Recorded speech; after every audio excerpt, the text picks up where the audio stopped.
Indian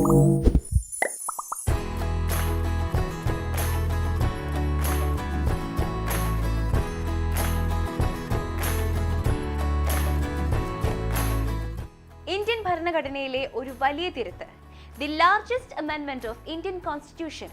കാണാം PSCtalks. Indian ഭരണഘടനയിലെ ഏറ്റവും പ്രധാനപ്പെട്ട ഒരു ഭരണഘടനാ ഭേദഗതിയെക്കുറിച്ചാണ് ഇന്ന് ഡിസ്കസ് ചെയ്യുന്നത്.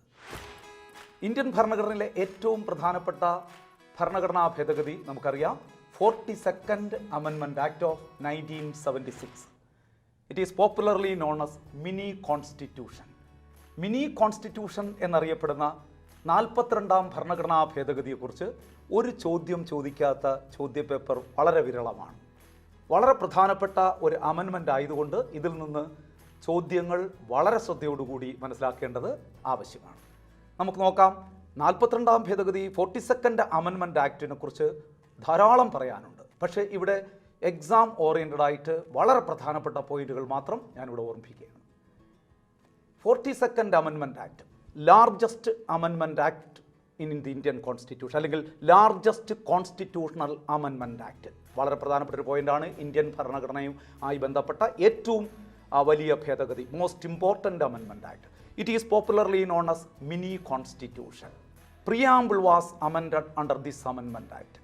പ്രിയാമ്പിളിനെ തിരുത്തി കുറിച്ച ഒരേ ഒരു ഭേദഗതിയേ ഉള്ളൂ, അത് 42nd Amendment Act ആണ്. നമുക്കറിയാം, 3 words were added to preamble under this Amendment Act: socialist, secular and integrity. Socialist, secular and integrity എന്ന 3 പദങ്ങൾ ഇന്ത്യൻ ഭരണഘടനയിലെ ആമുഖത്തിൽ ഉൾപ്പെടുത്തിക്കൊണ്ട് ആമുഖത്തെ തിരുത്തി കുറിച്ച ഏക ഭരണഘടനാ ഭേദഗതി 42nd Amendment Act. അതുപോലെ തന്നെ ഒരു പുതിയ അധ്യായം, fundamental duties were added to the constitution under 42nd Amendment Act, part 4A. Indian ഭരണഘടനയിൽ 4A എന്ന അധ്യായം അഥവാ fundamental duties were added to the constitution under this amendment act. വളരെ പ്രധാനപ്പെട്ട പോയിൻ്റാണ്.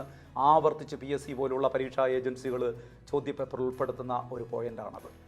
അതുപോലെ നമുക്ക് പറയാം, ദെൻ പാർട്ട് 14A, 14A എന്ന ഭാഗവും ഇന്ത്യൻ ഭരണഘടന ഉൾപ്പെടുത്തിയത് 42nd Amendment ആണ്. എന്താ അതിൽ പറഞ്ഞിരിക്കുന്നത്? Administrative tribunals.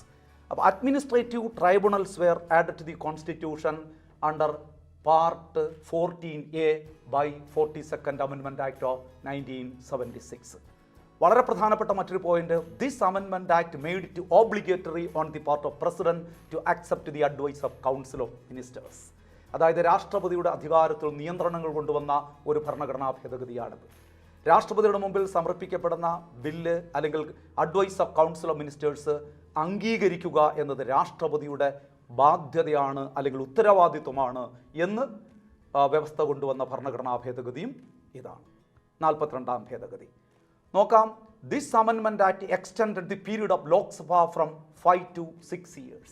ലോകസഭയുടെ കാലാവധി 5 വർഷത്തിൽ നിന്നും 6 വർഷമായി ഉയർത്തിയത് 42ാം ഭേദഗതിയിലൂടെയാണ്. ഓർക്കുക, അതൊക്കെ പിന്നീട് ഈ അമെൻമെൻറ്റ് ആക്ടിലൂടെ വന്ന പല കാര്യങ്ങളും 43ഉം 44ഉം ഭേദഗതിയിലൂടെ റീസ്റ്റോർ ചെയ്തിട്ടുണ്ട്, പുനഃസ്ഥാപിച്ചിട്ടുണ്ട്. അപ്പോൾ ഇപ്പോൾ 5 വർഷമായി തന്നെ തിരികെ കൊണ്ടുവന്നിട്ടുണ്ട് എന്നർത്ഥം. എങ്കിലും which amendment act extended the period of Lok Sabha from 5 to 6 years എന്ന് ചോദിച്ചാൽ 42nd Amendment Act. അതുപോലെ ഓർക്കുക, this amendment act 42nd Amendment Act shifted 5 subjects from state list to concurrent list.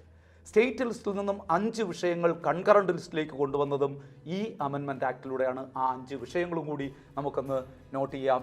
Education, forest, protection of wild animals and birds, weight and measures, administration of judiciary.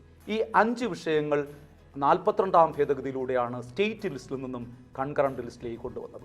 ഈ amendment ആക്ടിൻ്റെ period നിങ്ങൾ ഓർക്കുക, ഇത് 1976 ആണ്. 1976 എന്ന് പറയുമ്പോൾ India ചരിത്രത്തിൽ വളരെ പ്രധാനപ്പെട്ട ഒരു വർഷമാണ്. 1975 മുതൽ 77 വരെയുള്ള പീരീഡ് അടിയന്തരാവസ്ഥ നിലനിന്നിരുന്ന കാലഘട്ടമാണ്. അതുകൊണ്ട് 42nd Amendment Act പാസ്സാക്കിയത് 1976 ആണ്. 42nd Amendment Actനെ ലാർജസ്റ്റ് അമെൻമെൻ്റ് എന്ന് വിളിക്കുന്നു. ഇന്ത്യൻ ഭരണഘടനയിൽ അടിമുടി മാറ്റങ്ങൾ കൊണ്ടുവന്ന ഒരു ഭേദഗതിയാണ് 42nd അമെൻമെൻറ്റ് ആക്ട്. അതുപോലെ വളരെ പ്രധാനപ്പെട്ട ഒരു പോയിന്റ് കൂടി ഓർക്കുക, 42nd amendment act curtailed judicial review power of high court and supreme court. Judicial review power and writ jurisdiction കോടതികളുടെ വിശേഷാധികാരങ്ങളാണ്. നീതിന്യായ പുനഃപരിശോധനാധികാരവും അതുപോലെ റിട്ടുകൾ പുറപ്പെടുവിക്കാനുള്ള അധികാരവും അതിലും നിയന്ത്രണങ്ങൾ കൊണ്ടുവന്ന ഭരണഘടനാ ഭേദഗതിയാണ് 42nd അമെൻമെൻറ്റ് ആക്ട്. ഇവിടെ ഡിസ്കസ് ചെയ്യപ്പെട്ട ഈ പോയിന്റുകളെല്ലാം വളരെ പ്രധാനപ്പെട്ടതാണ്. ആവർത്തിച്ച് മത്സര പരീക്ഷകൾക്ക് ചോദിക്കുന്ന ചോദ്യങ്ങളാണ്. ഇവ നിങ്ങൾക്ക് പ്രയോജനപ്പെടുമെന്ന് വിശ്വസിക്കുന്നു. Thank you very much. Class മുറികൾ മാറുന്നു, ക്ലാസ് നോട്ടുകൾ മാറുന്നു. ഇനി മാറേണ്ടത് നിങ്ങളാണ്. പഠിക്കാം സ്മാർട്ടായി. PSCtalks.